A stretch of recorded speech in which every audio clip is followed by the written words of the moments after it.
halina susi ni David, inubuksan mo ang langit upang kami ay masabi.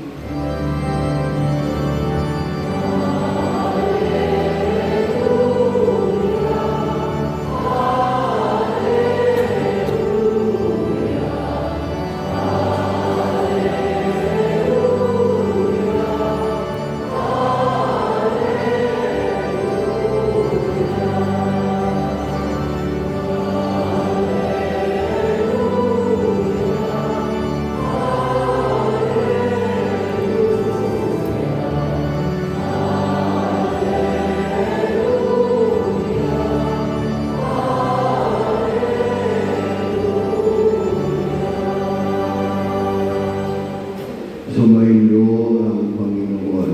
At sumaiyo rin. Ang mabuting balita ng Panginoon ayon kay San Lucas. Papuri sa iyo, Panginoon.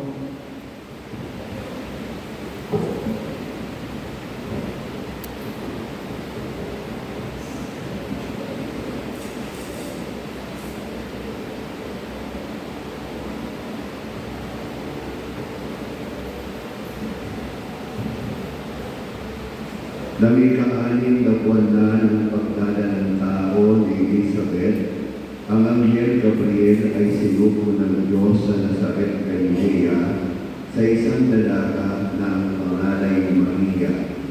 Siya'y nakatakdang ikasal kay Jose, isang lalaki, buhat sa lipi ni Haring David.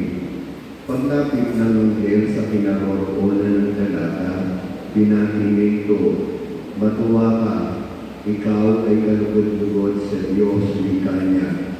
Sumasa iyo ang Panginoon." Nagulunganan si Maria sa kanyang pangungusap at inisip niyang mabuti kung ano ang kahulugan niyon. Kaya sinabi sa kanya ng Anghel, "Huwag kang matakot, Maria, sapagkat kinalulugdan ka ng Diyos. Makinig ka, ikaw ay maglilihi at mga anak ng isang lalaki at siya'y tatawagin mong Jesus. Magiging dakila siya at tatawagin anak ng kataas-taasan.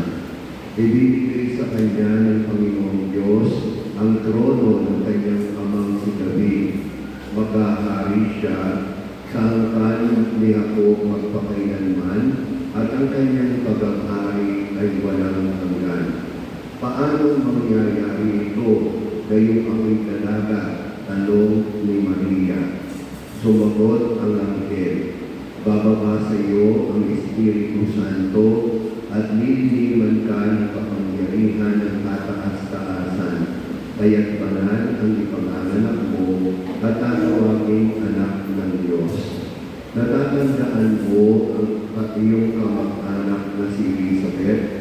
Alam ng lahat na siya'y pao, ngunit nagliwi siya sa kabila ng kanyang katandaan.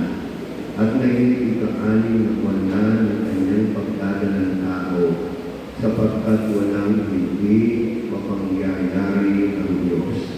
Sumagot si Maria, "Ako'y alipin ng Panginoon. Mangyari sa akin ang iyong sinabi." At nilisan siya ng Anghel.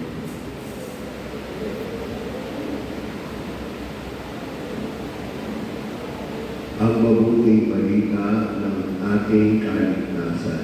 Pinupuri ka namin, Panginoong Jesucristo.